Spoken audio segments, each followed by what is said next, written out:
Hello and welcome. If this is your first time visiting, please be sure to check out my other repair videos.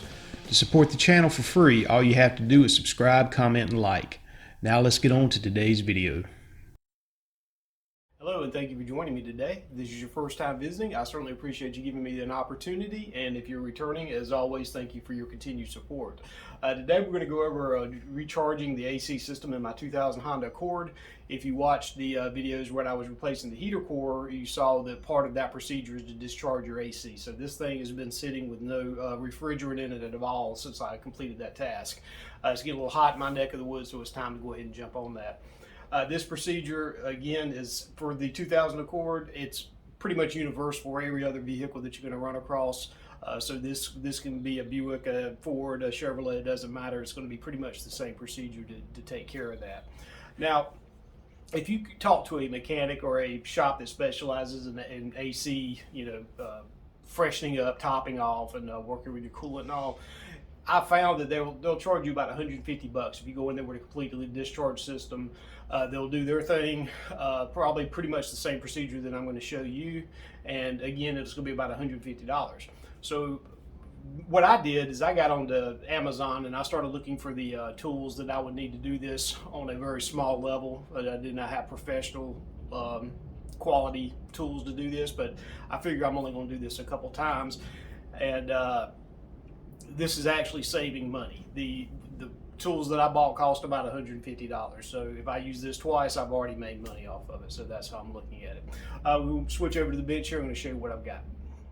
All right, so what I have here is a manifold gauge set. You've probably seen these before if you ever had your AC worked on at your house, your car, or whatever. This is generally the tool that is used.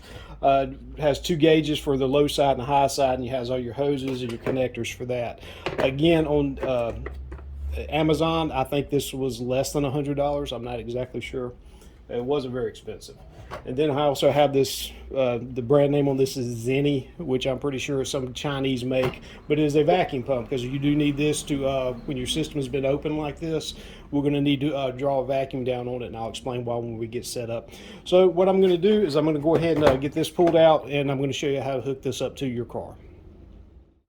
Okay, so the first thing I need to do is find the connectors for my AC system on this vehicle. It has a high side and a low side. This one's pretty easy. Everything's kind of up here where you can see it on the top. Your thick line is generally your low side, and your thin line is generally your high side, and they both run to your compressor that should be attached to your engine somewhere. Now, here on the low side, I'm going to go ahead and pull this cap off, just unscrew this, and I will pick that up in a second. And then on this particular car, the high side connector is right here between the radiator and the front fender and bumper and all. So we're going to pull that off as well and expose both of those. Okay, we're going to get you up on the stand. I'm going to show you how to hook up to the high and the low pressure side with the manifold gauge set. Okay, I have the hoses now hooked up to the gauge set. Just to get familiar with it, your blue, of course, is going to be your low pressure side. Your red is your high pressure side, and the yellow tube is where you pull a vacuum on it, and B, where you actually add coolant back to the system. If you look on the sides of each one of these knobs, they have open and close. We want to start them off in the closed position, which both of these already are.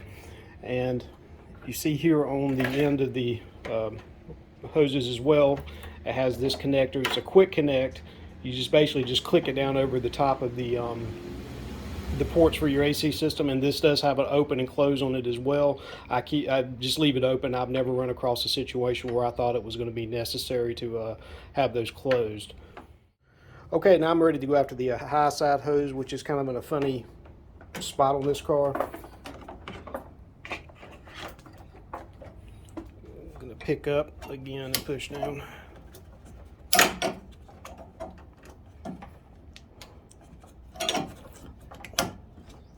Nothing wrong with the equipment, just it's in a kind of an odd spot there. Okay, we'll have that ready to go. Okay, I'm going to back up now. We're going to get the vacuum pump hooked up, and I'm going to show you the next step here. Okay, I just have my vacuum pump sitting over here in my air box. Just going to have it kind of out of the way, and I'm going to need to hook my center line, the yellow hose up to it. This particular one has two connectors that you could go to. Either one's fine. Just screw that down there. And all this just needs to be finger tight. You don't need to get out a channel lock or anything and pull that tight. And this is for this particular model, this is where the air actually comes out. So I'm going to pull that little cap off of it. Okay, with it set up now in this manner, I'm ready to go ahead and open the valves on both sides, my high and my low side. And when you open these valves, what it actually does is it connects either side to the center one. So this opens up what's in the hoses to the what's ever connected to this. In this case, it's going to be a vacuum. So as you can see, I'm not so much concerned about the red gauge here, but on my blue gauge, it does have it does go down for a vacuum. Okay, so with that set up now, I'm going to go ahead and draw a vacuum with the valves open, and we're going to do that for about 5 minutes. Let's go ahead and just turn this on.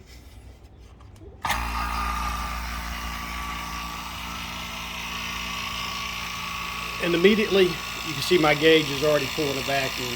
So I'm going to get this pulled back, I'll let this run for about 5 minutes, and I'm going to show you how we're going to proceed from there.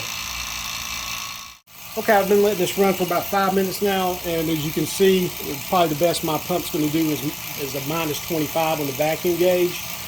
So the first thing that I'm going to do with the pump still running is I'm going to close both of these valves. And with those shut off, now I can turn the pump off. Now what this should do, if you have a leak-free system, is it should continue to hold a vacuum even with the vacuum pump turned off and the two valves closed. So that now we're going to let it sit for 5, 10, 15 minutes. Just give it enough time to make sure that you don't have a leak in your system. So we're going to let it sit here about minus 25, and I'm going to come back and check that and show you where we're at. Okay, now that after it's been sitting for a while, you can see that my gauge is still sitting at minus 25. So I'm pretty confident that I don't have any leaks in my system. So I'm ready to go ahead and go forward with the next part. Now, since this has been sitting open, all the coolant's out of it, it's just been sitting empty like that, then it has an opportunity for moisture and junk to build up inside your system. So what I'm going to do now is I'm going to turn my vacuum pump back on and then open up both of the valves on either side, and I'm going to let that run for about 30 minutes. And what that's going to do is to help to get any kind of air trapped anywhere, any kind of moisture or gunk is going to get pulled through and hopefully help to clean the system out. So I'm going to turn that back on right now, open those valves back up, come back after 30 minutes.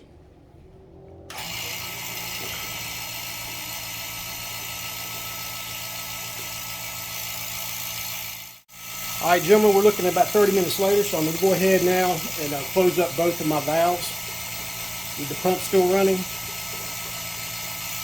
And now I'm going to turn the pump off. Now, the next step is we're going to go ahead and disconnect the yellow line from the pump, and we're no longer need the pump, and show what comes next. Okay, looking at it, see I have this hose now disconnected, and so I need to run a can of refrigerant in through this. This is, of course, the R134A, which is the new style over the R12. It's supposed to be a little safer for the ozone. This can has stop leak in it. I don't see any thing wrong with putting some stop leak in this, just to make sure if I have something in there, maybe this can catch. So this kit comes with this connector that goes on the top of your can, and it has a pin that runs down through the top of it that can that pierces the can. So we want to make sure that's all the way out. And then we're going to go ahead and run this down on the can. Again, all this just has to be finger tight. It doesn't have to be cranked on with a wrench or anything. Okay, so once this is all connected, we're ready to pierce the can. So what I'm going to do is run this down and then back out, and you're going to actually hear the Freon move through the system of the refrigerant. And it's going to stop up here at the where I have the valves on the side of the gauge turned off. So let's go ahead and pierce that.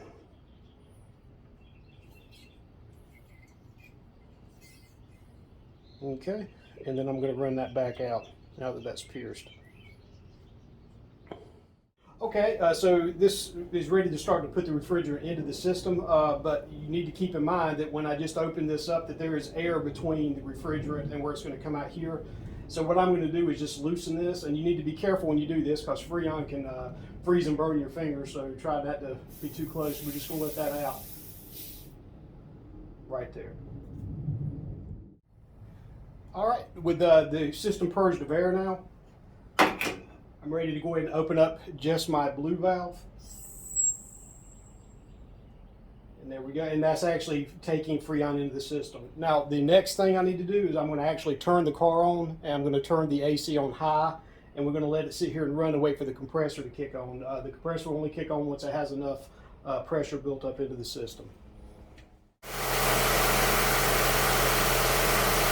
Okay, with the car running, I've actually got the can now opened up. You can actually see the refrigerant moving in through this sight window here, and I'm just going to keep shaping this. And what we want to happen right there, the compressor kicked on through the AC, so now it's actually operating.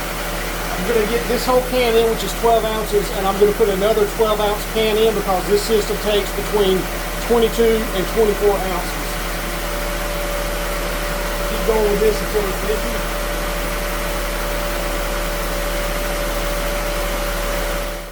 Alright, with this can now empty, I'm going to close my blue valve, which is going to allow me to take this off now without being exposed to the inside valve.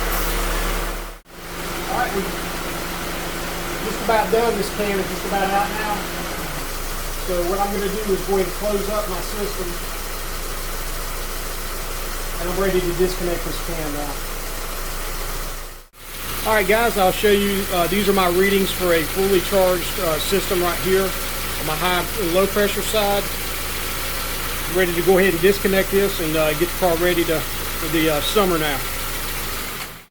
Okay, with the car turned off now, I'm ready to disconnect the system. I've already pulled the blue one. Again, it's just you pull back on that, and I'm going to do the same thing for the high pressure side, which is just in a funny spot for this car. So there you have it. Hopefully we're going to have some nice cold air blowing out of this thing now.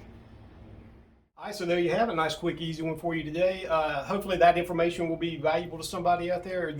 Again, the service at most places is going to be around $150, and I got the Chinese parts from Amazon for the same price, and I can do this over and over and again.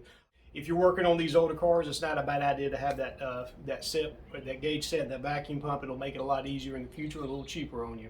And with all that being said, I certainly appreciate you joining me today, and I will catch you on next week's video.